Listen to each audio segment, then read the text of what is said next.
네, 현재 시각 8시 23분 지나갑니다. 지금 보고 계신 머니쇼 유튜브에서 라이브로 시청 가능하니까요. 많은 시청 부탁드립니다. 그리고 다양한 정보 원하시는 분들은 카카오톡 채널에서 크존 검색하시거나 재테크존 앱 다운로드 받으시면 다양한 정보 확인해 보실 수 있으니까요. 이 부분까지도 참고해 보시기 바랍니다.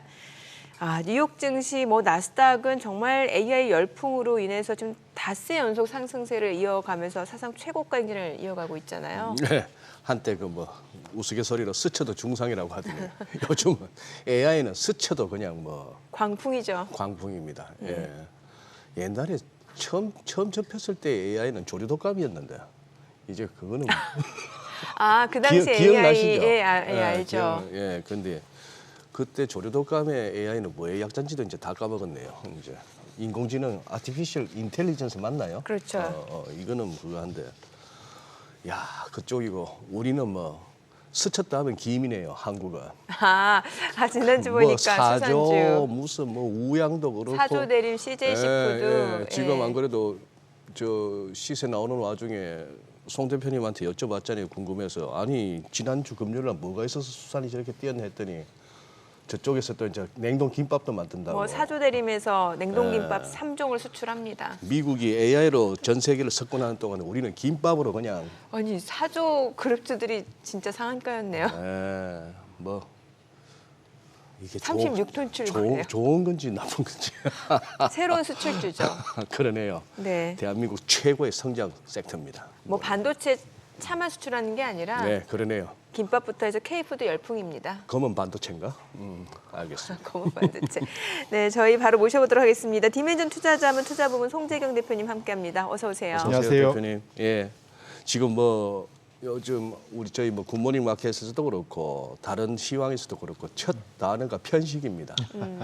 보니까 쏠림 현상도 엄청 맞아요. 심해지고 있죠. 맞습니다. 유럽하고 미국하고 또 다르고 미국 내에서도 보니까 진짜 그야말로 기술주 중에서도 AI 이런 식인데 한번 지난 한 주는 재밌을 것 같아요. 우리 대표님 가져오시는 왜 글로벌 증시 성적표 네네.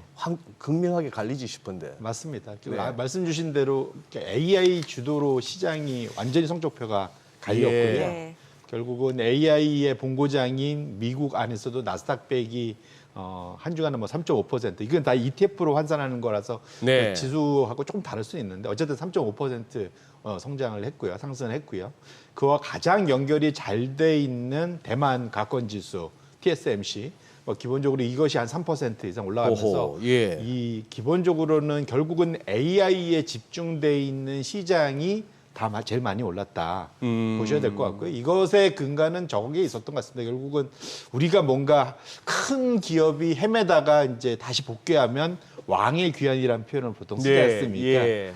애플이 결국은 지난주에 귀환하면서 전반적으로 나스닥 100을 이끌었다 보시면 좋을 것 같고 우리나라도 성에 차지는 않지만 지난주에 한 1.3% 많이 오르면서 전반적으로는 그래도 기술주 큰 흐름에서 벗어나지 않고 같이 오르고 마침 또 우리 검은 반도체도 있고 이러면서 다 같이 오르는 게 아닐까 이렇게 생각을 하고요. 네. 외국인은 삼성전자, SK하이닉스 집중적으로 샀잖아요. 맞습니다. 예. 보통 그쪽이 들어오면은 상대적으로 덜 오른 AI 관련된 밸류 체인에서 덜 오른 게 특히 삼성전자 이러다 보니까 그쪽이 좀 상대적으로는 수혜를 봤다 봐야 될 것 같고요. 반면에 그 사이에 상반기에 상당히 잘 나가던 유럽이 지금 경고 사인이 나오고 있습니다. 예. 프랑스가 한 6% 이상 빠졌고 이탈리아, 스페인 쭉 많이 빠졌는데 기본적으로 이거는 지난주 그러니까 직전 주말 말고 그전 주말 미국 네.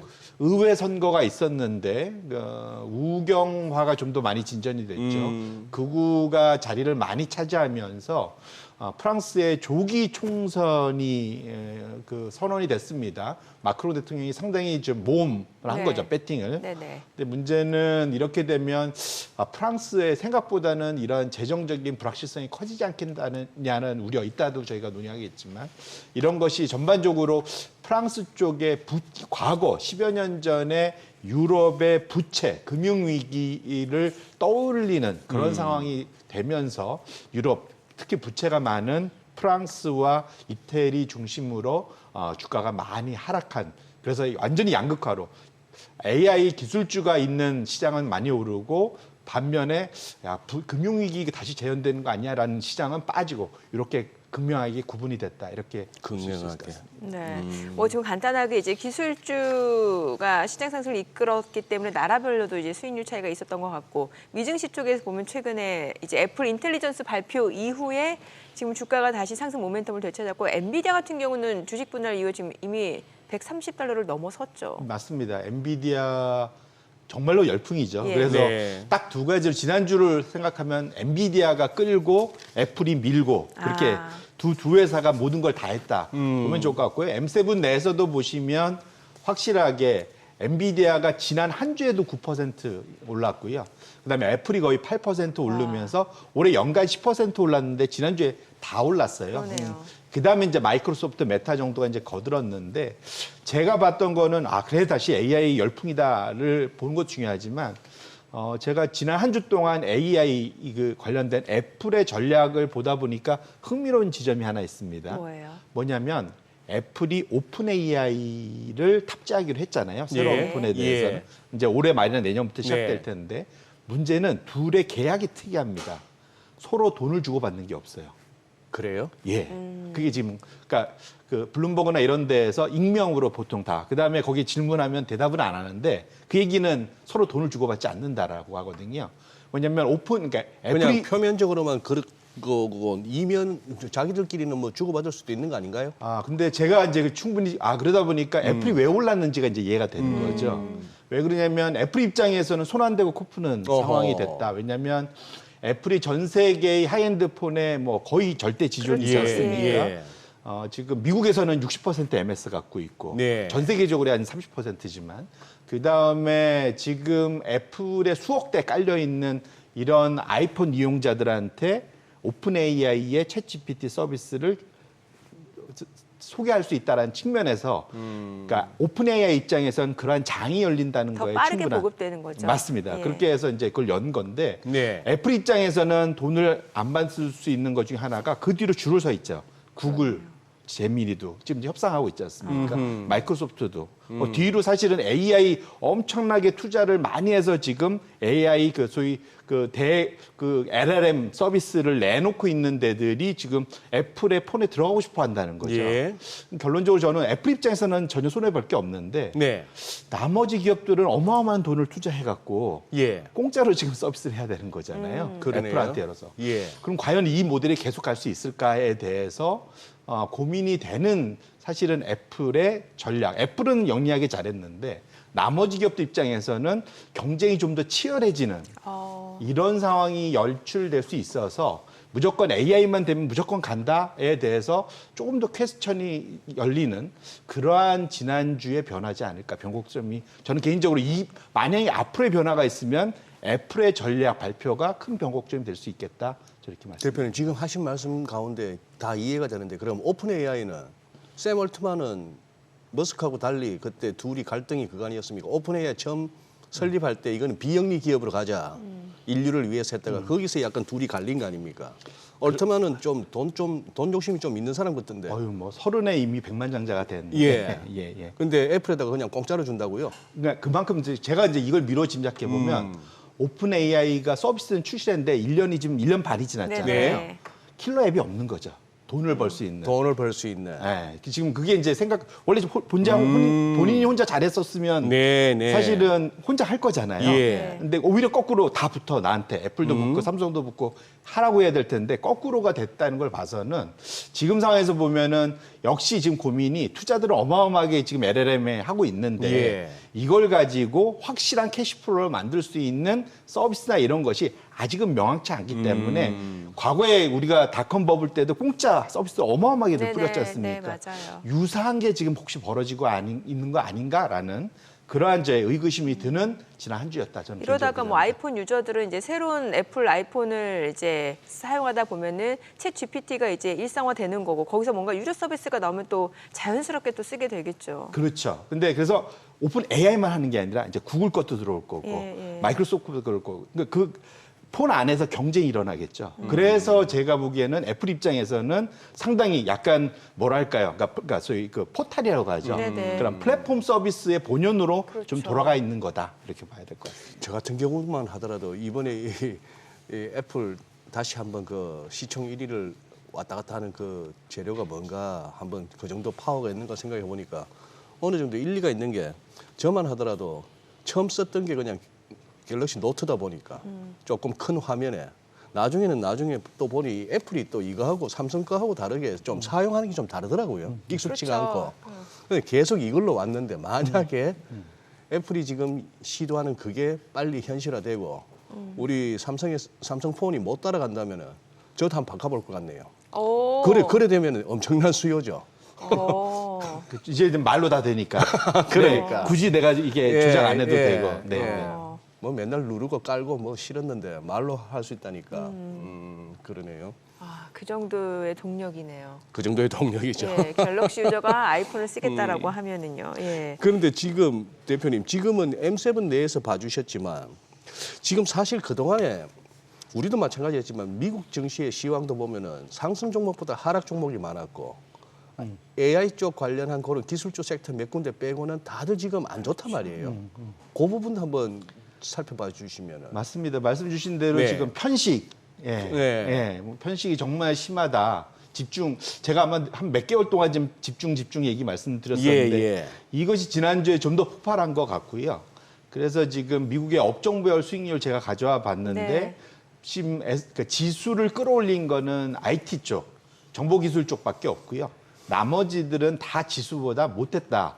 유일하게 그러니까 그 명함 내밀 수 있는 게 부동산 정도인데 거기는 이제 금리가 빠지다 보니까 워낙 고생하다가 조금 나아지고 나머지는 보면 일주일 한 달 모두 보시면 다 아래로 지금 막대 그래프가 내려오고 있잖아요. 그러네요. 네. 결론적으로는 예. 한 달 동안 그러니까 지난주 포함해서 한 달 내내 더 빠지고 있다라는 거죠. 그래서 전반적으로는 기술을 제외한 나머지 분야 자체가 전반적으로 다 안 좋다는 측면에서 보면 과연 말씀 주신 대로 이 장이 계속 이 기술만으로도 계속 끌고 올라갈 수 있을까에 대한 이제 그 기대 반 걱정 반이 좀 더 커지는 그런 상황이다 이렇게 말씀드립니다. 그러니까 이런 쏠림 현상이 워낙 지속되다 보니까 일부에서는 또 우려의 시각도 만만치 않은 것 같거든요. 이게 저 시장을 너무 오래 보다 보면 이제 걱정이 더 아, 많아지는데 대표적으로 이게 이제 닷컴 버블 때가 지금 이제 떠오르게 된 거죠. 아, 네네. 기본적으로 지금 그러니까 지금처럼 기술주 붐이 있었던 데가 25년 전 2000년도 네. 한 95년도부터 2000년까지의 닷컴 버블인데 지금 보시면 정보 기술 그러니까 S&P 500을 섹터로 쭉 나눠 보면 그 중에서 기술 업종이 차지하는 비중이 2000년도 최고점에 지금 이제 근접한 겁니다. 네. 지금 한 33%까지 올라갔거든요. 근데 그러면 과거 기억하시겠지만 2000년도에 피크를 치고 그 다음에 보시면 저 비중이 빠르게 아래로 끌려 내려오는 걸 확인하실 수 있어요. 그러니까 결론적으로는 이 정도까지 쏠림이 좀 심해지면 올라갈 때는 지금 이쪽으로 쏠려서 가파르게 잘 올라가는데 네. 끌려 내려올 때는 마찬가지로 빨리 올라간 가속도만큼 가속돼서 하락할 가능성이 충분히 있기 때문에 지금 상황에 대해서는 지금 그래 결국은 갈 수 있는 건 기술밖에 없어 라고 생각할 수 있지만 거꾸로 이것이 영원히 유지된다 그런 일은 없거든요. 그래서 지금부터 하반기로 지금 넘어가는 시점에서는 기술주의 쏠림 편식 현상에 대해서 이제는 좀 고민을 본격적으로 해볼 때가 됐겠다 이렇게 말씀드립니다. 고민을 본격적으로 해볼 때가 되었다. 자 지난주에 그 뭐 FMC도 있었고 FMC 직전에 CPI 나왔고 다음 날 PPI 나왔고 뭐 BOJ도 있었고 그래도 우리 송 대표님 일주일에 한 번씩 월요일 날 정리를 해주시니까 지난주에 있었던 그 어떤 매크로 변수 한번 정리를 한번 하신다면요.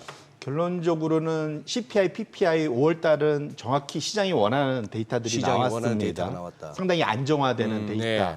근데 반면에 FMC에서는 오히려 매파적으로 바뀌었죠. 분명히 매파적이라고 봐도 되는 거죠. 그럼요. 예, 그래서 그날만 놓고 보면 그 미국의 2년물 금리가 급락을 했다가 FOMC 발표 위에 급락한 거의 절반을 다시 끌어올렸거든요. 그러니까 FOMC는 당연히 매파적인 게 맞습니다. 왜냐하면 올해 3번 금리 인하하겠다고 했던 것이 한 번으로 급격하게 줄었잖아요. 네. 근데 그걸 갖고 매파적이 아니라고 하면 그게 더 좀 이상한 거죠. 다만 그 CPI 그다음에 FOMC 그다음에 PPI 아까 수입 물가까지 예. 3연타로 상당히 좀 하향 안정화되는 모습을 보이면서 시장의 올해 연내 금리 인하 기대감은 한 번까지 줄었다가 이제 두 번 정도로 다시 조금 늘어나 있는 상황이긴 한 것 같습니다. 그래서 전반적으로는 지난 한 주간은 경기에 약간 안 좋은 소식을 시장에서 긍정적인 주식시장에는 호재로 받아들이는 전형적인 bad news is good news라는 이제 그것이 이제 통했던 한 주일 것 같고요. 근데 다만 아까 앞에도 언급했던 미시간 소비자 심리 지수 예. 이런 것이 예상치보다 상당히 안 좋았거든요. 네. 네. 그래서 지금 7개월 연속 빠져서 하락을 했습니다. 미시간 소비자 심리 지금 나오는데 지금 상당히 좀 많이 빠졌죠. 소비자 심리가 65점. 원래 이게 72로 올라갈 거라고 생각을 했었거든요. 네네. 근데 거기 65로 급락을 했잖아요. 이건 마치 우리가 저번에 시카고 구매자 관리 지수 봤듯이 급락을 한 것은 이거 이제 약간 선행지폭격이 있어서 네. 아 이게 소비자들이 자신감을 많이 잃었구나 볼 수 있을 것 같고요. 경제 전망 여건 다 상황이 이전 전달보다도 좀 계속 좀 안 좋아지는 거. 그다음에 물가에 대해서는 오히려 그러니까 지금 현재의 높은 수준이 유지될 거다. 앞으로 멀리 봐도 오히려 더 물가는 좀 올라갈 수도 있어. 5월달 수치가 나왔는데도 불구하고 예. 여전히 기대 물가 수준은 높다라는 측면. 그럼 이렇게 되면 두 가지입니다. 소비자가 할 거는 이제 아껴 써야죠. 네네. 소비자 입장에서는 네, 그렇죠. 물가는 이렇게 높은데 네, 예. 아껴 써야죠. 지갑을 좀 닫게 되는 상황이 하나 있고 또 두 번째로는 여전히 임금 좀 더 올려달라고 요구를 해야 되고 이 두 가지입니다. 그래서 결과론적으로는 지금 현재 지금 미국의 전체 GDP의 70%가 소비고 그 안에 민간 소비가 또 한 70% 되니까 네네. 절반 이상이 민간 소비인데 하반기에 소비가 생각보다 빠르게 둔화될 가능성 그것도 좀 열어둘 필요가 있을 것 이번 같고요. 주에 소매 판매 지표 나오잖아요. 그렇죠. 당장 내일, 예. 내일 밤이겠죠. 예, 예. 화요일 날이니까.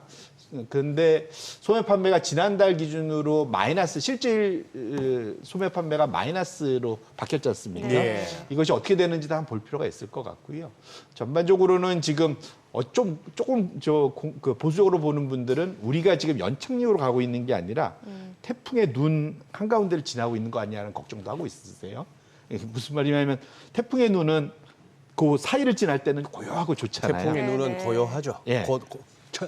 저는 한 번 딱 경험한 적이 있는데 네. 하늘에 그 왜 큰 구멍이 나 있지 예, 않습니까? 하늘이 이게 맑고 파랗고 파란 높고 하늘이 보이는 그게 태풍의 눈 아닙니까? 네. 그때는 근데 참 그게 지나고 나면 비바람 치고 이제 상당히 힘들어지는 건데 혹시라도 우리가 지금 연착륙으로 편안하게 가는 게 아니라 혹시 그런 상황으로 가는 거 아니라는 걱정들도 하는 분들이 나타나는 걸 봐서는 하반기에 미국의 소비가 얼마나 버티나 여부가 상당히 중요해지는 그런 또 한 주 또 이제 앞으로가 하반기가 될 거다 이렇게 보셔도 될 것 같습니다. 그럼 최근에 그 업종 쏠림 현상 자체가 뭔가 투자자들이 그 자금을 더 비중을 높이는 게 아니라 기존 섹터에서 뭔가 좀 빼가지고 놓고 이런 현상들인 건가요? 맞습니다. 지금 특히 이제 펀드 매니저들 예.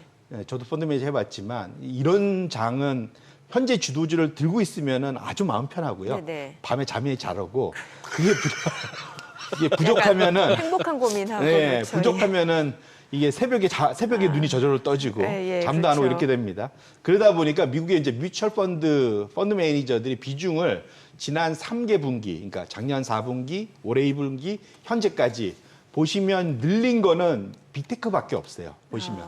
그다음에 일부 에너지 조금 늘린 걸 제외하면 전반적으로는 기술주 중에 빅테크의 비중을 압도적으로 비중 확대를 해왔고요. 반면에 대부분을 나머지를 결국 많이 헐어서 그래서 다 덜어서 지금 기술주를 사들이는 이런 현상. 결론적으로는 이건 이제 막판까지 이게 그 개인들만 포모가 아니라 네. 이 펀드 매니저들이 포모에 지금 걸려 있는 그러네요. 상황이거든요.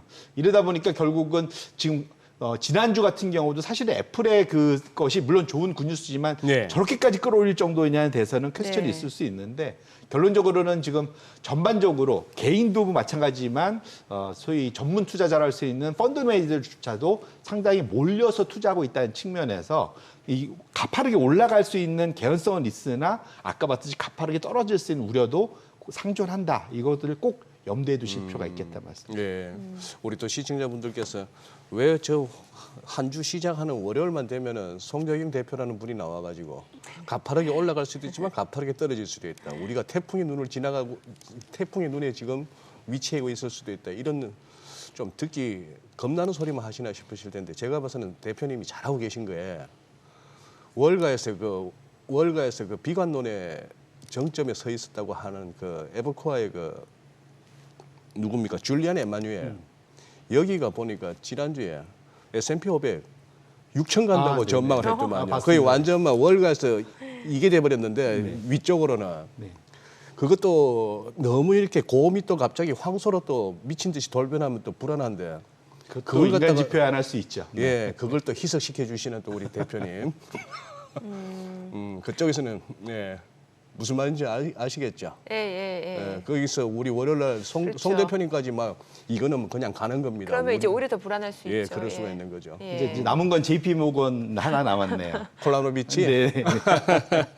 아니, 저는 네. 이쯤 되면 이제 궁금한 게 앞서 말씀 주셨다시피 지금 업종 쏠림 현상이 워낙 심하다 보니까 수익률, 섹터 수익률 이게 격차도 굉장히 커지고 있잖아요. 그러면은 이게 나머지 섹터들 조금 소외됐던 섹터들이 좀 키 맞추기 흐름식으로 조금 더 올라갈 수 있는지 아니면 이대로 버블이 꺼지게 되는 건지 사실 버블은 좀 지나봐야 알겠습니다만 이게 좀 궁금하거든요. 말씀 주신 대로 아까 그 상승 종목보다 하락 종목이 더 예, 많다고 예. 코멘트 주셨잖아요. 네. 그래서 그 비중이 어느 정도 되냐 S&P 500 중에 이제는 그러니까 3분의 1, 30% 정도만 상승하고 60% 이상이 하락합니다. 지수보다. 오르는 종목이 훨씬 많은 거잖아요. 훨씬 많은 거죠. 예. 그러니까 쏠림이 훨씬 심해서 예. 그래서 밤잠 설치는 펀드 매니저나 개인 투자자가 많아지게 된 거다 보셔야 될 것 같은데 문제는 이 정도 비중이 과거에 많았냐 그렇지는 않고 지금 제가 하이라이트를 해놓은 게 지금 2023년과 2024년 그게 이제 작년하고 올해가 전체 3분의 2 정도가 지수를 하회하는 상황이 됐는데 이런 정도가 언제 있었냐? 정확히 98년과 99년도 닷컴 버블 꺼지기 바로 직전에 있었던 그런 신호란 거죠. 쏠림이 어마어마하게. 그래서 저는 하반기에 당장 터진다라기보다는 지금 이게 그건 아무도 없어요. 버블이란 거는 중요한 게 내가 알 수 없다라는 거예요. 알 수 없죠. 지나봐야 알죠. 맞아. 예. 터진 다음에 알 수 있거든요. 예. 그래서 저는 이제 문제는 저도 아까 너무 오래 봤기 때문에 이제 이런 걱정이 들어 예, 말씀드린 건데 제가 말할 수 있는 건 경험치고 그 경험치는 숫자로 나오는 건데 97년도와 98년도와 99년도 고공행진을 했었던 그때도 정확히 닷컴 버블 인터넷과 기술주에 쏠려갖고만 올라갔던 그 이후에 2000년도에 그런 그 고점 찍고 하락했던 그런 경험이 있지 않습니까? 네. 지금 상황도 상당히 그것과 유사하게 가고 있기 때문에 정확히 우리가 타이밍을 맞추지 못하는 상황에서는 포트폴리오에 있어서 균형을 잡고 가면 좀 덜 먹어도 나중에 말씀하신 우리가 타이밍 못 맞추면 빠질 때는 덜 깨질 수가 있잖아요. 그런 것들을 때문에라도 제가 자꾸 이렇게 일종의 좀 듣기 거북할 수는 있지만 균형 잡힌 그러한 시각을 갖고 가는 것이 좋다라는 것이 현재 숫자들로 나타나는 거다 이렇게 말씀을 드립니다. 아니 왜 여쭤보냐면 사실 저희 이제 그 유동원 본부장님은 그 다른 소외됐던 종목들까지도 올라서면은 그때서 이제 좀 버블을 좀 걱정할 타이밍이다. 오히려 이렇게 좀 쏠림 현상이 심할 때는 아직은 버블은 아니다라는 의견을 주셔가지고 그래서 여쭤본 거예요. 그게 결론은 그건 가능하다고 저는 봅니다. 이게 뭐가 되려면 그래서 사실 연초위에 탐리나 이런 사람들이 스몰캡 보자 막 이런 얘기 많이 했잖아요. 맞아요. 예. 그러면 미국 경기가 지속적으로 강세를 보이면 그 다음에는 이제 스몰캡이 올라가는 게 맞습니다. 네. 저도 거기 동의하거든요. 네. 그 시나리오를. 근데 문제는 앞으로의 경기가 어떨 거냐가 이제 포인트잖아요. 원래 미국의. 스몰캡은 아니었죠. 예, 근데 지금까지 사실 결과적으로. 스몰캡은 안 되는 이유가 미국의 소비도 여전히 한쪽으로 좀 쏠려서 쏠려 나타나는 있어서. 게 있고 두 번째는 그러다 보니까 지수 딴에서도 그런 현상이 나타난다는 네네. 거죠. 지금 미국의 업종 수익률 중에 소비를 대표적으로 볼 수 있는 것이 그러니까 소비재, 필수 소비재와 네. 재량 소비재. 네. 돈이 많이 벌면 많이 쓰는 게 재량 소비재고 네네. 네, 네. 그리고 밑에 빨간색 선입니다. 그다음에 중간에 파란색 선이 우리가 돈이 없어도 먹고 살아야 되니까 맨날 마트 가서 뭐 사는 거, 이 필수 소비재. 안 쓸 수 없는 쪽. 네네. 예, 분유도 예. 사고 기저귀도 예, 사고 해야 되니까. 맞아요. 저런 것들. 근데 지수는 지금 14%나 연초에 올라갔는데 필수 소비재는 한 거의 중간 정도, 한 7% 정도 올랐고 재량 소비는 그냥 보합입니다. 근데 저 안에 뭐가 있냐면 아마존이 들어있어요. 아마존이 압도적인 비중이거든요. 예. 아마존이 연초에 20%나 올랐습니다. 예. 그 아마존 빼고 나면 저기는 마이너스가 좀 심하게 빠져 있겠죠. 그래요. 결론적으로는 지금 미국의 소비자들의 가장 민감하게 움직이는 게 재량 소비 지표일 텐데 빅테크인 아마존 빼고 나면 실제로 저 지표는 마이너스 쪽으로 가 있고 결론적으로는 적어도 앞으로 보는 미국의 소비가 썩 좋지 않을 거라고 투자자들이 지금 이미 연초 이후에 그 각을 잡고 있다라는 거죠. 그런 측면에서 하반기의 소비가 아까 우리 미시간 소비자 지수에서 심리에서 봤듯이 네. 하반기 미국의 소비가 엄청나게 살아난다기보다는 지금 둔화되는 국면으로 점점 가고 있다라는 것을 감안한다면 지금 이 상황에서 나머지 업종들이 강력하게 올라오는 것을 기대하기는 조금은 좀 지금 그 매크로 지표나 소비가 지표들이 썩 좋은 상황은 아니다 이렇게 말씀드립니다. 네. 네. 그래요. 자, 지금 시각 8시 50분 향해 갑니다. 오늘 양시장 호가 상황 체크해 보겠습니다. 먼저 코스피 예상 체결 지수부터 확인해 보도록 하죠. 오늘 코스피가 0.4% 상승 예상되고요. 지금 호가에서는 2,771포인트로 집계가 됩니다. 코스닥 0.8% 상승 예상됩니다. 예상 체결 지수 869포인트죠. 시가총액 상위 종목 예상 체결가 보겠습니다. 삼성전자 오늘 0.7% 상승 예상되고요. 예상 체결가는 82,200원이죠. SK하이닉스 0.68% 상승 예상되고요. 호가는 222,500원. LG에너지솔루션이 보합 예상되고요. 현대차가 2.6% 강세가 예상됩니다. 예상 체결가는 275,000원. 삼성바이오로직스가 0.8% 상승 예상되고요. 예상 체결가는 743,000원으로 집계가 됩니다. 기아가 오늘 1% 상승이 예상되네요. 예상 체결가 124,000원이고 삼성전자, 우선주는 소폭 하락 예상됩니다. 호가는 64,200원. 셀트리온, 포스콜딩스가 보합 예상되고요. KB금융이 1% 약세가 예상되면서 예상 체결가는 79,500원으로 집계가 되고 있습니다. 코스닥 시가총액 상위 종목 예상 체결가도 보도록 하겠습니다. 오늘 에코프로비엠이 1% 하락이 예상되고요. 현재 예상 체결가는 197,600원으로 집계가 됩니다. 알테오젠이 6% 강세가 예상되죠. 예상 체결가 281,000원. 에코프로가 0.8% 하락 예상되고요. 호가는 98,600원이죠. HLB가 2% 약세가 예상됩니다. 예상 체결가 69,000원. 엔캠 4% 하락 예상되고요. 호가는 284,000원으로 집계가 됩니다. HPSP가 보합 예상되고요. 지금 호가 38,050원. 리노공업, 셀트리온제약도 보합 예상됩니다. 이 가운데 클래시스가 2% 상승 예상되고요. 예상 체결가 53,800원. 레인보우 로보틱스 호가 5% 강세가 예상됩니다. 예상 체결가 172,400원으로 집계가 되고 있습니다. 수산주들 지난 금요일 좀 많이 올랐었는데 오늘 호가 좀 보도록 하겠습니다. 사조대림 같은 경우는 13% 급등이 예상이 됩니다. 지금 예상 체결가는 7만 원으로 집계가 되고 있습니다. 그 밖에 지금 사조 시푸드도 6% 강세가 예상되고요.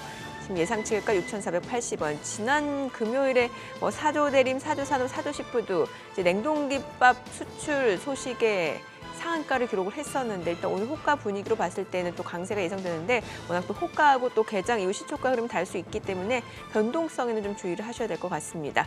자, 이제 개장까지 8분여가량 남았습니다. 일단 오늘 양시장 좀 상승 출발 예상되는데 지금 보니까 호가 보니까 또 바뀌어요. 보합권으로. 네. 일단 가는 종목만 갈 수도 있다는 얘기겠네요.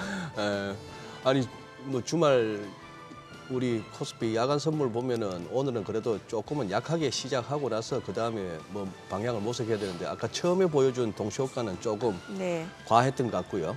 한번 열어봐야 되겠습니다만 저기 대표님, 네. 우리 작가께서 써오시는 대본에는 항상 보면은 매번 놀라운 인사이트를 우리에게 제시하는 송 대표님이라고 하시는데 제가 우리 프로에서 스스로 그렇게 얘기하기가 민망해서 하는데 저는 사실 솔직히 이 월요일 날 대표님 오늘은 또 어떤 장표를 갖고 오실까 저는 굉장히 기대가 되는데 아까 그거 말이죠. 두 번째 전에 그 S&P 500 내에서 지수보다도 하회하는 그 종목 비중. 네. 그걸 보면서 깜짝 놀란 게 저 보세요. 빨간색으로 지금 두 군데 처리를 해놨는데 모양새가 너무 비슷하지 않습니까? 그러니 지금 닷컴 버블 터지기 전에 98년, 99년에 저렇게까지 했고 2000년쯤에 가서 이제 본격적으로 닷컴 버블이 이제 이제 3월 고점. 흔들흔들 하는데 예. 그렇다 보니까 저는 오히려 그런데요. 금년에 아직까지 몇 달 남았는데 한 반년 남았는데 네. 이거 엄청난 시세 나오겠는데요. 만약에 역사가 반복된다면 그 전까지 터지기 전까지. 더 이 쏠림은 더 심할 수도 있겠는데요. 맞습니다. 여기에 만약에 연준이 금리를 생각보다 빨리 한번 인하해 주면 예. 그러면 더 위로 튈 수도 있죠. 허허. 네. 예. 그러니까. 유럽 쪽도 좀 여쭤보고 싶은데 그 뭐 프랑스 지금 정치적 불안감 굉장히 커지고 있다 보니까 이게 또 금융시장에 영향을 미칠 수밖에 없는 거잖아요. 맞습니다. 예. 이게 아마 조금 투자를 오래 하신 분들은 2011년도, 12년도에 피그스 원래 그 말씀 안 되는데 유로존 재정 위기. 예. 예. 유럽 그 재정 위기, 금융 위기가 사실은 이제 그 피그스가 약간은 폄하해서 예. 말하는 건데 결론적으로는 지금 프랑스가 약간 그때를 되돌리게 떠올리게 하는 그런 결정을 내렸다라는 거고요. 아까 말씀드린 대로 유로 의회에서 예상 밖으로 극우 세력, 우경화되는 것이 강해지면서 그 대표적으로 그 지역별로 이제 국가별로 그 유럽 의회에서 약진한 두 나라가 재밌게도 프랑스하고 독일입니다. 이 예. 둘이 독일과 프랑스가 유럽 그 경제 1, 2위잖아요. 규모가. 예, 예. 그러다 보니까 이 양쪽의 향후의 정치 노선이 바뀌는 것이 전 세계 경제에도 큰 영향을 미칠 수 있는데 이게 지금 유럽 그런 그쪽의 그 주가나 금리만 문제를 주는 게 아니라 전 세계에 줄 수 있다는 점에서 우리가 앞으로도 관심을 가져야 되고요. 저기 제가 표시를 해놨는데 이게 보통 유럽에서는 어느 나라에 위기가 있으면 그 나라 국채 금리를 봅니다. 네네. 근데 그 국채 금리를 어디하고 비교하냐면 독일 분투하고 비교를 해요. 그러니까 독일 국채가 워낙 안정적이다 보니까 예. 독일은 엄청나게 보수적이거든요. 그러다 보니까 거기하고 만약에 독일 금리보다 더 많이 금리가 올라가면 이번엔 프랑스인데 프랑스가 앞으로 재정적으로 좀 걱정, 문제. 이거 국채 이러다가 신용 떨어지는 거예요. 실제로 S&P 글로벌이 떨어뜨렸습니다. 신용평가 등급을. 근데 이게 어느 정도 수준이냐면 2017년도 대선 1차 때 지금 극우 정파를 이끄는 르펜이 대선 2등을 했을 때를 지금 넘어섰거든요. 네. 이번에는 마크롱 쪽이 지겠다.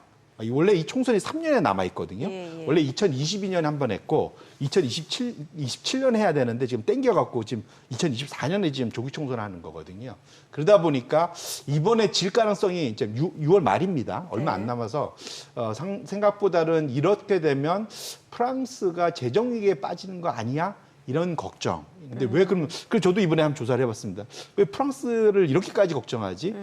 보니까 부채가 그 사이도 어마어마하게 늘었더라고요. 그래서 예. 미국하고 비교한 두 번째 차트를 열어봐 주시면 프랑스와 미국의 총부채 규모는 일단 뭐 규모 자체도 한 70% 가까이 차이가 납니다. 지금 GDP에서 정부와 민간과 기업이 이 세 가지가 부채를 질 수 있는 주체지 않습니까? 다 합친 게 GDP에 비해서 지금 프랑스는 320%고요. 미국은 256%입니다. 그런데 정부나 가계는 비중이 비슷해요. GDP에서. 예. 문제는 기업입니다. 미국은 한 70%대 불과한데 네. 차이가 프랑스는 150%예요. 그러면 그만큼 빚을 많이 지고 있는 거예요. 프랑스의 기업들이. 그래서 네. 여기서 만에 하나 금리가 위로 튀면 프랑스 기업들이 상당히 어려워질 수가 있다라는 그렇죠. 측면에서 유럽에 이번에는 그전에는 소위 그리스, 뭐 스페인, 이탈리아 뭐 이런 쪽의 이슈였다면 이번에는 프랑스, 유럽의 넘버 투인 프랑스의 위기가 오는 거 아니냐라는 걱정 때문에 지금 1차적으로 주식시장이 빠졌지만 이것이 만에 하나 정말로 그 구구 쪽으로 좀 더 그 정권이나 파워가 넘어가면 우리의 수출 전선이나 이런 데에도 여러 가지 많은 영향을 줄 수 있다는 측면에서 지금 우리가 되게 비행 시간으로 13시간, 14시간 멀을 일이 있지만 예. 우리 수출 기업들 입장에서는 상당히 예의주시해야 되는 큰 변화가 지금 유럽에서 일어나고 있다. 이걸 우리 투자자 여러분들은 꼭 보실 필요가 있겠다 말씀드립니다. 네네. 그래요. 지금 송 대표님 그 브렉시트가 몇 년도였죠? 2016년 6월입니다. 그 투표. 예. 그리고 유럽 지수가 그 영국 퓨처백 지수가 엄청 헤맸죠. 그랬죠. 범유럽 지수에 비해서 예, 영국이 예. 상당히 고생했죠. 이번에 프랑스도 그럴 가능성이 매우 높은 상황이다 이렇게 보셔야 될 것 같아요. 사실 그때 유로존 재정위기 2011년 그 무렵에 터졌을 때 다들 뭐 그리스, 이탈리아 그쪽 걱정했지만 그쪽이 나자빠지면은 제일 걱정했던 데가 또 프랑스였어요, 그 당시에. 맞습니다. 워낙에 그 익스포저가 커가지고. 그 다음이 프랑스가 또 부채가 많겠기 때문에. 네네. 그랬는데 어떻게 보시기에 이거 계속 우리가 여기 바빠 죽겠는데 이거 유럽 쪽에 정치 뉴스도 계속 체크해야 됩니까 이거? 왜 그러냐면 네. 우리도 중국도 마찬가지고 우리도 마찬가지지만 차세대 성장 산업이 친환경, 전기차 네네. 네. 여기에 최대 시장이 이쪽이거든요. 예. 우리나라 사실은 친환경 관련된 수출이 사실은 제가 기억에도 원전보다도 많아요. 사실은 네네. 엄청 네. 많은데 예. 유럽이 이걸 방향을 돌리기 시작을 하면은 그 사이에 우리 수출 쪽에 엄청난 타격이 있을 수 있거든요. 그러네요. 그런 측면에서 놓고 보면 사실은 유럽이 멀긴 하지만 아까 말씀드린 대로 우리의 이미 수출에 수출, 깊숙이 예. 들어와 있기 때문에 꼭 관심을 갖고 보실 필요가 있겠다 이렇게 말씀드립니다. 친환경 말씀 주셨으니까 전기차 좀 여쭤보고 싶은데 지금 뭐 테슬라 주가 좀 반등하나 싶다가 다시 좀 떨어지고 있는 상황이고 전기차 수요가 감소될 거다라는 전망도 있잖아요. 맞습니다. 예. 이게 엎친 데 덮치기가 있는데 지금 그 유럽이 저렇게 우경화로 가면 2035년까지 내연기관 차 다 끊고 휘발유 디젤 차 이제 더 이상 생산 안 하고 무조건 전기차만 사야 돼. 이게 이제 지금 유럽의 기본적인 방향이잖아요. 방향이었는데 근데 이번에 유럽 의회 최대 EPP라는 최대 정당이 공약한 게 뭐냐면 이거 늦출 거야. 이게 상황이 이제 확 바뀌는 거죠. 그러면 안 그래도 지금 전기차 살 사람들 다 초기 얼리 어댑터 샀는데 앞으로 가야 될 것에 상당히 좀 느려질 수 있다는 거고요. 네. 지금 보시면 세계 순수 전기차 연간 판매 이게 이제 블룸버그 NEF라는 데에서 지금 이 연례로 저희가 이 내용을 한번 개장하고 좀 자세히 들어보도록 하겠습니다. 오늘 국내 증시로 확인해 보도록 하겠습니다. 개장합니다.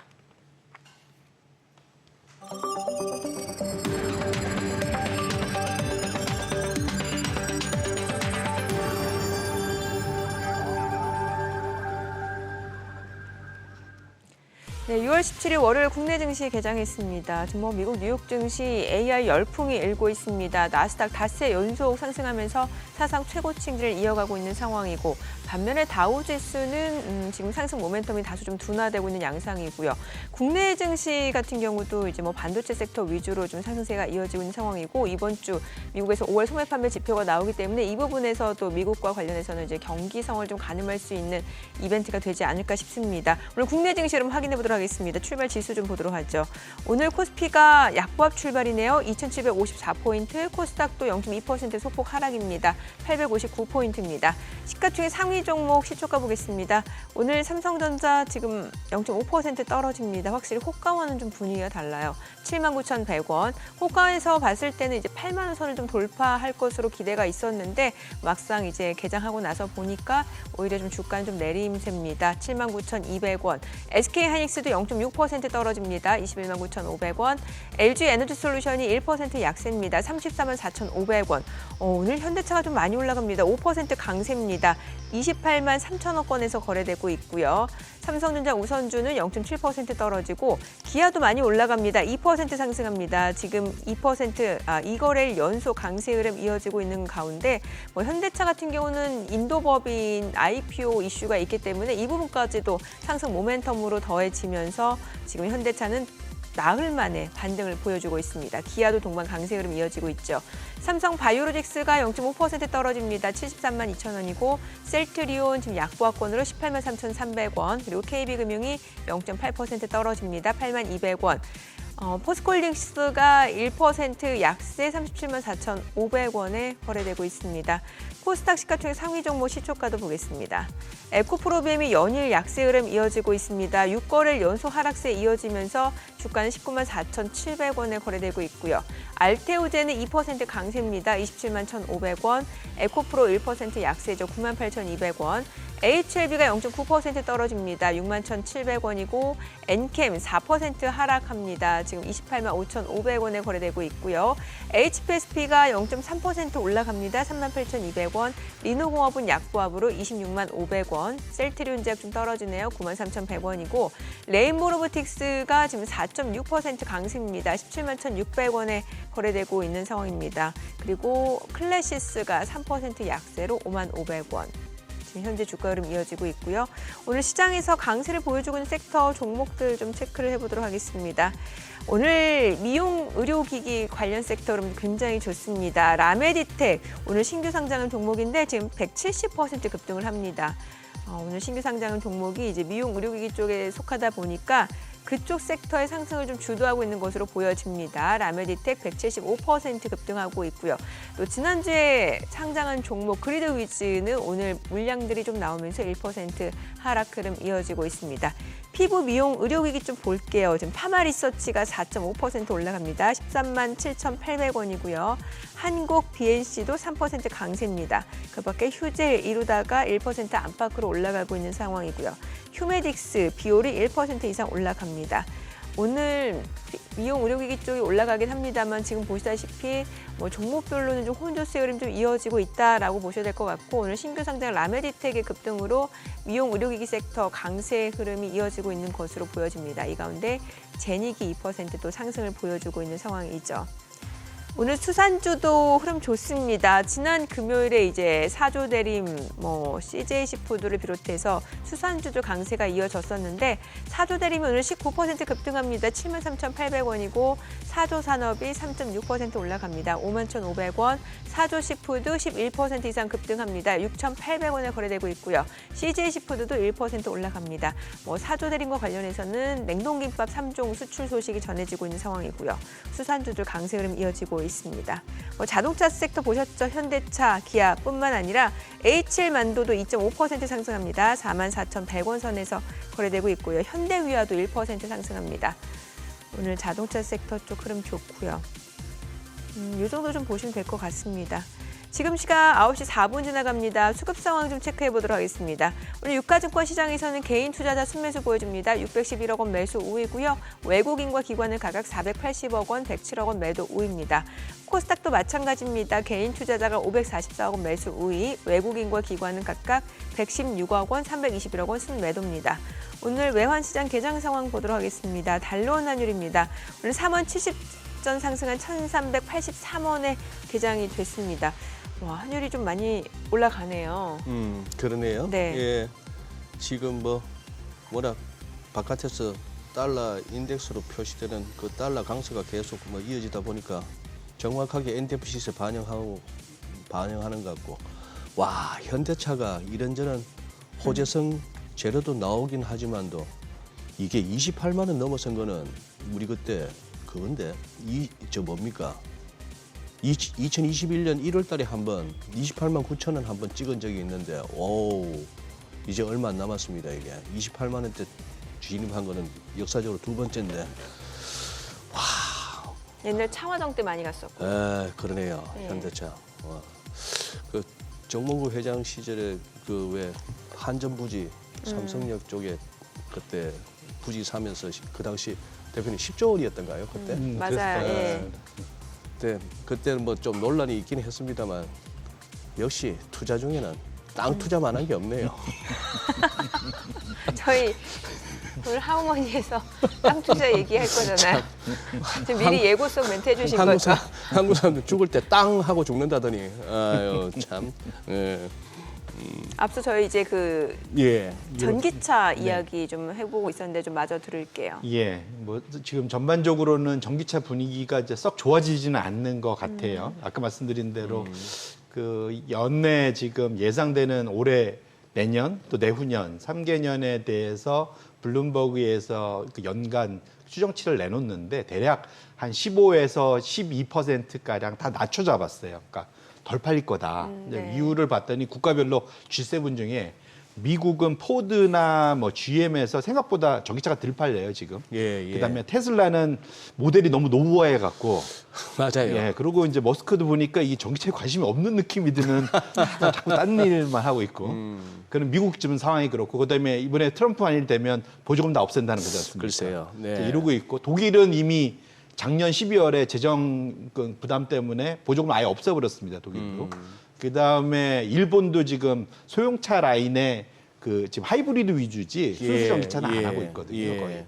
그다음에 영국이나 이탈리아도 지금 정책이 일관성이 없고 지금 이탈리아는 이미 99가 잡고 있고 그다음에 영국도 지금 사실은 조기청선 지금 진행 중에 있습니다. 네. 7월인데 이번에도 약간 바뀔 수 있을 것 같아요.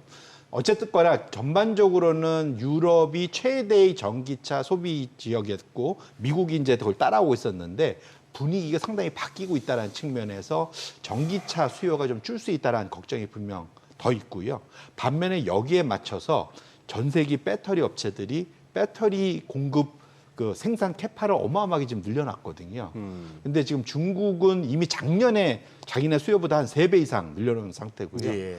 우리나라 포함해서 전 세계적으로는 지금 올해 현재 짓겠다고 계획돼 있는 그러한 생산 캐파들이 다 가동이 된다고 하면 예. 내년 정도 가면은 전 세계의 캐파가 수요 대비 한 5배 더 많은. 그러니까 나는 1개 필요한데 5개 생산할 수 있게 되는 거죠. 예, 예. 이게 다 생산한다는 건 아니지만 그만큼 사실은 뭐 소위 그 배터리 공급, 배터리 셀 분야에서는 경쟁이 어마어마해진다라고 보셔야 될 것 같고, 두 번째로는 중국 업체들이 인산철 쪽에 워낙 요즘에 그 기술 발전이 있으면서 네. 지금 그 우리나라 거나 이런 경쟁 업체들에 비해서 반 가격이에요. 가격이. 배터리 가격. 그러다 보니까 상당히 이쪽이 기존에는 엄청난 성장 산업으로 각광을 받았지만 당분간은 수요는 줄고 공급이 과잉되다 보니까 상당히 치열한 경쟁을 할 수밖에 없는 상황이다. 그래서 주가가 좀 많이 빠져 있는 상황이긴 하지만 올해 하반기 내년으로 갈수록 이 여기에 대해서 좋은 소식보다는 이런 수요단에서 안 좋은 소식이 더 나올 가능성이 있기 때문에 이 싼 게 비지떡이 될 수 있습니다. 그래서 투자하시는 분들은 상당히 좀 뭐랄까 경계심을 갖고 투자할 필요가 있겠다 이렇게 말씀을 드립니다. 네. 아까 뭐 자막에 지금 전기차 관련한 설명하시는 중에 자막에 뭐 그게 나왔습니다. 보조금도 뭐 폐지하는 데다가 또 블록딜, 이 블록딜이 이게 아마 에코프로 머티 이 종목 관련한 소식 같은데 이 블록딜이라는 게 대표네요. 네. 장외에서 그러니 서로 매수 측하고 매도 측하고 합의해서 그냥 대량 거래를 하는 게 블록딜 아닙니까? 맞습니다. 네. 그런 거 하면 보통 떨어지는데 예. 이걸 갖다 매수하는 쪽에서는 왜 하죠? 싸게 살 수 있으니까요. 예. 아, 대량으로 싸게 살 수 있으니 대량으로 그러면 시세보다 싸게 보통 보통 비싸게 살면 비싸게 시장에서 사면 안 사지니까, 하겠는데. 대량으로 사는 대신에 내가 한 방에 가져올게. 한 방에 가져올게. 예. 그러면 당연히 블록딜 할 때는 보통 디스카운트로 다 거래가 되거든요. 얼추 듣기로 한 10% 정도 싸게 받았다는데. 이게 웬만한 블록딜은 다 그렇게 합니다. 그렇죠. 네네. 근데 지난 14일 날 같은 경우에 시가가 전일 대비 8.3% 급락 출발했고 고가 뭐 약간 반등해봐야 전일 대비 마이너스 7.4% 그리고 16% 정도 빠지다가 결국 15.96이니까 16% 급락인데 야 이거 뭐 10%로 블록딜 했던 거기도 10% 싸게 받았다고 해서 안심 못하네요. 이런 식으로 물량 처리해야 될 것 같으면은. 뭐 투자자들은 다 각자의 판단으로 하는 거니까요. 네. 아니 그거 하려고 그 전에 한 일주일 정도 잡아 당겼나? 뭐 때문에 저때 에코프로머티가 뛰나 했더니만 좀 찝찝합니다. 예. 아니 그러면 지금 뭔가 친환경 쪽으로의 전환 자체가 조금 늦어지고 있다라고 봐야 되는 거예요? 맞습니다. 지금 이게 유럽이 중국을 견제하려다 보니까 예. 지난주에 아마 다루셨을 것 같은데 그 소위 전기차 중국산 전기차에 대한 네네. 관세 예. 원래 기존에 10%였는데 예. 적게는 한 28%, 네네. 많이는 뭐 48%까지 거의 뭐 물론 미국에 비해서는 낮지만 상당히 많이 주는 걸로 좀 얘기가 돼 있거든요. 네. 그러면 결국은 유럽 입장에서는 그냥 그 소비자들 입장에서는 그 비싸게 사야 되는 상황이 네. 되잖아요. 그러면 중국에 싼 전기차가 필요한데 그런 측면에서는 유럽 입장에서 사실은 앞으로의 그러한 친환경 쪽으로의 그런 진전이 좀 둔화될 수밖에 없는 그런 상황이 되고요. 근데 그럼에도 불구하고 중국이 너무 싸게 잘 만들어서 지금 상황은 지금 얘기로는 비아드 같은 경우는 저 50% 늘어난 그 관세를 주고도 마진이 한 10% 가까이 남는다라고 하거든요. 왜냐하면 워낙 내수 가격하고 수출 가격이 저긴 거꾸로 수출 가격이 훨씬 네. 비쌉니다. 그러다 보니까 전반적으로는 지금 중국을 견제하려다가 나머지 국가들의 오히려 그러한 정책 방향이 흐트러질 수 있다라는 측면에서 지난 5년, 10년간 쭉 지속되었던 친환경의 흐름 자체가 적어도 이 유럽의 그 우경화 여기에 네. 플러스 만약 이제 트럼프까지 들어오면 내년도부터는 방향, 전 세계 방향 자체가 상당히 좀 굳이 말하면 친환경 쪽에서 퇴보하는 쪽으로 갈 가능성이 있다는 걸 보시고 그러면 거기에 관련해서 우리 기업들이 거기다 다 맞춰갖고 지금 전략을 짜놨는데 네. 이것의 자체의 변화가 거기에 맞추는 그런 과중에 분명한 그러한 노이즈들은 분명 있을 거다 이렇게 보셔야 될 것 같습니다. 네. 아 지금 그 사조자 붙은 종목들이 전부 윗꼬리가 달리고 마이너스로 도는 종목들이 나오네요. 그러니 과했나 아까 봅니다. 예.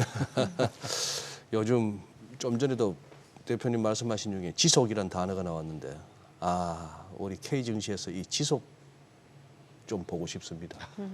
테마주가 이틀이라도 지속했으면 좋겠어요. 이틀이라도. 그러면 좀 빠져나올 시간이라도 있지. 이렇게까지 테마 가지고 장난질을 심하게 쳐버리면은 아유 예.